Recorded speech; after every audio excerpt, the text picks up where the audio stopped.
미국을 비롯한 외국 자본, 한국 시장 점유율 30%, 우량 주식의 대부분을 소유, 금융시장의 50% 차지. 완전 실업자 수 78만 8천 명, 비정규직, 전체 노동자의 60% 차지. 농가당 부채 사상 최대인 2,020만 7천여 원.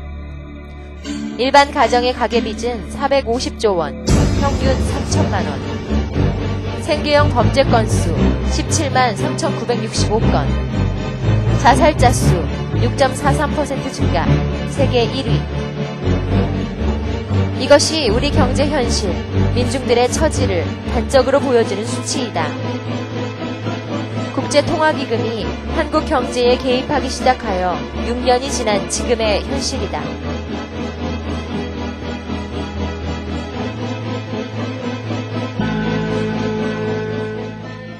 상승이동의 희망이 줄어든 거죠. 전반적으로 미래에 대한 어떤 불확실, 희망을 상실하는 문제.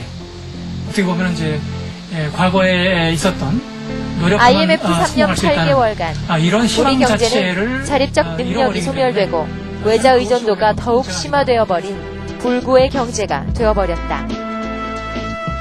IMF 이전 외국인의 주식 소유 비중은 12%였으나 이후에는 30.1%에 달하고 있다. 그들이 보유하고 있는 주식이 우량 대형주 위주라는 것을 감안하면 거래 가능한 주식의 50% 이상이 해외 투자가들에게 장악된 셈이다. 그리고 해외 자본에 팔린 기업들을 보면 모두 국내 대표 기업들과 금융기관이다. 이미 외환, 한미, 국민, 하나, 제일, 주택, 신한은행에서 최대 주주이거나 50% 이상의 지분을 가지고 있는 해외 자본은 자동차, 조선, 석유화학 등 그동안 한국 경제의 등뼈 역할을 했던 산업들을 먹어치우고 있다.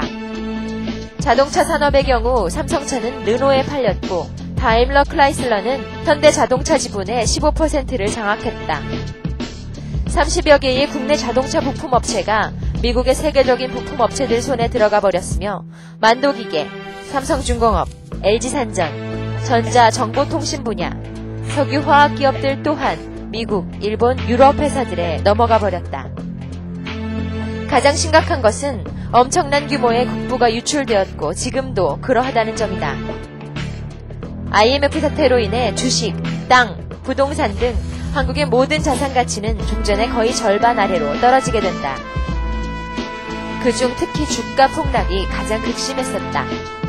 예컨대 1997년 7월 153조 원이던 우리나라 주식의 시가총액은 꼭 1년 뒤 1998년 7월에 71조 원으로 절반 이상 줄었다.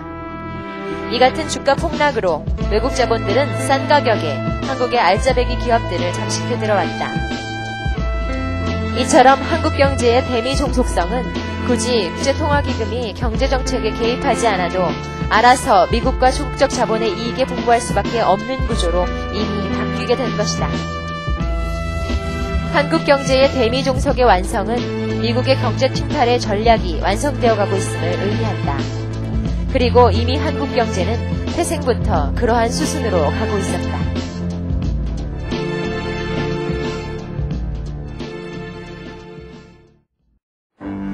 군정명령 제2호. 일본은 2차 세계대전 당시 미국의 적이었다. 따라서 일본인이 소유했던 조선 내 재산은 적의 재산, 즉 적산으로서 승자인 미군정에게 귀속되어야 한다. 이러한 사실을 무시하고 공장, 기업이 마치 자신의 것인 양 떠들고 있는 조선의 노동자들은 단순한 약탈자에 불과하다. 이제 과거 일본인 소유의 재산은 새로운 주인인 미군정에게 되돌려져야 한다. 해방 후 노동자들이 관리위원회를 꾸려 운영되던 우리의 기업과 공장은 다시 미군정의 손으로 넘어가 버렸다. 그리고 이승만 정권을 통해서 친일파에서 친미로 돌아선 자들에게 소유권을 넘겨주게 된다.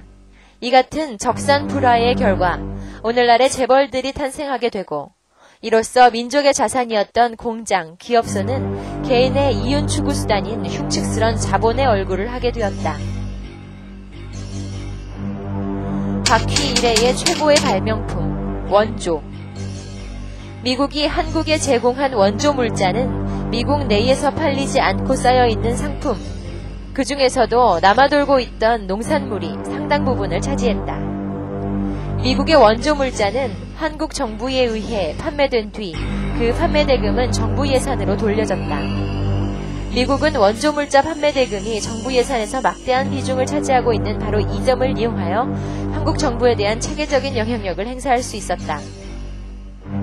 또한 적산 불화를 계기로 벼락 출세한 자본가들은 미국의 값싼 농산물을 통해 단단히 한몫 챙길 수 있었다. 더 많은 원조 물자를 배정받기 위해 자본가들은 이승만 정권에게 뇌물을 제공한다. 정경유착의 고리가 본격적으로 시작된 것이다. 또한 미국의 원조 물자는 소규모 중소업체들과 농민들에게 파멸을 가져오게 된다. 원조 물자를 받지 못한 중소업체들은 대기업에 비해 높은 생산비 지출로 결국 문을 닫을 수밖에 없었다. 농촌은 값싼 미국 농산물에 폐허가 되고 결국 자포자기한 농민들은 보따리를 싸든 채 도시로 몰려들기 시작했다. 중소기업의 집단 도산과 농촌의 몰락은 대량 실업자를 양산, 이 땅의 저임금 구조를 정착시키기까지 한다. 한 나라의 자립경제를 파괴시키고 식민지적 경제체제로 개조시키려는 미국의 입장에서 보면 원조는 바퀴일의 최고의 발명품임이 분명하다.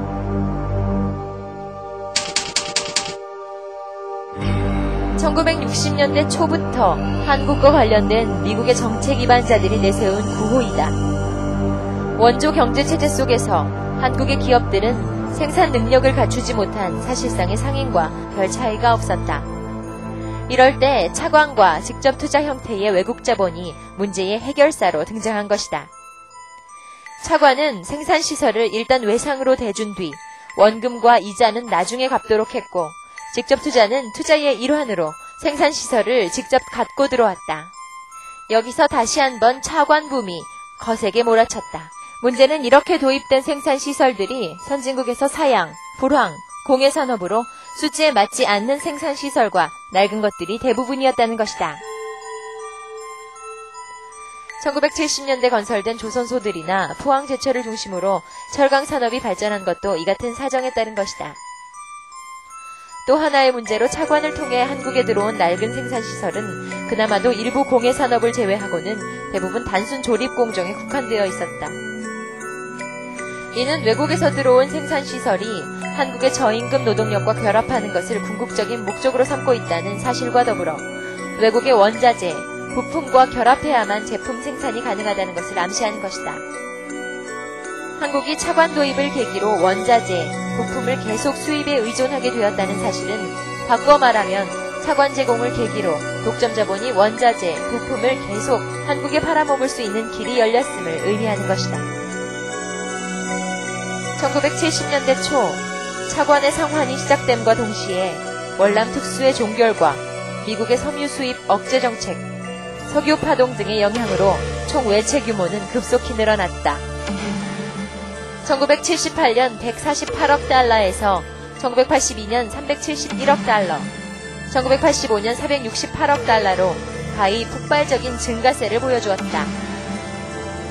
이때 다시 한번 차관 기업들은 외국 자본의 직접 투자를 끌어들인 뒤 그와 직접 결합하기를 원했다.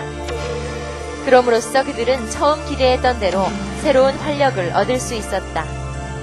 다소나마 차관 상환 부담을 덜 수 있었고, 새로운 기술 도입을 바탕으로 외국 자본의 안내를 받으면서 수출 확대에 박차를 가할 수 있었다. 외국 자본은 처음에 차관을 제공하면서부터 이러한 상황을 염두에 두고 있었다고 볼 수 있다.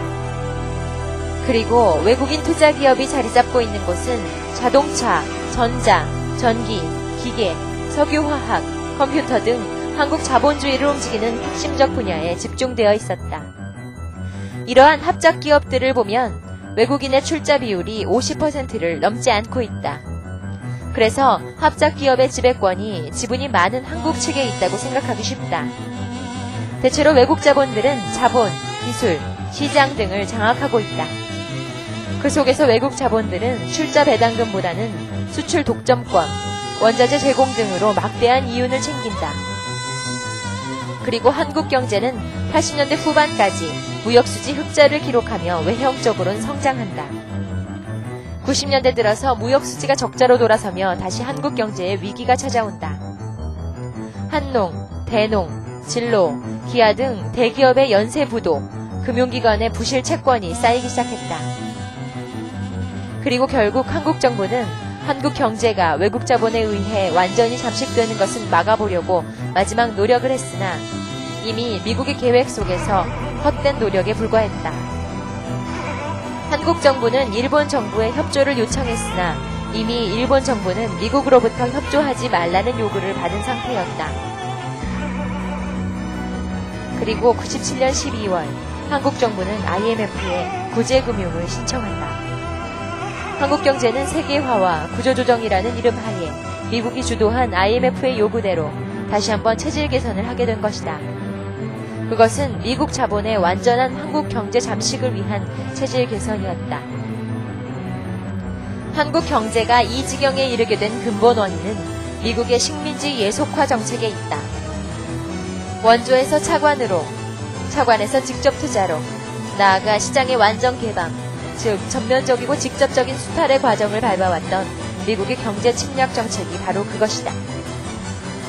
작금의 한국 경제의 단계는 단순히 수출 주도형 경제, 해외 의존형 경제 구조를 개편하면 되는 문제가 아니라 미국 재무부, 초국적 자본, 국제통화기금이 결탁하여 장악해버린 한국 경제의 명맥을 되찾아야 하는 상황에 놓여 있는 것이다.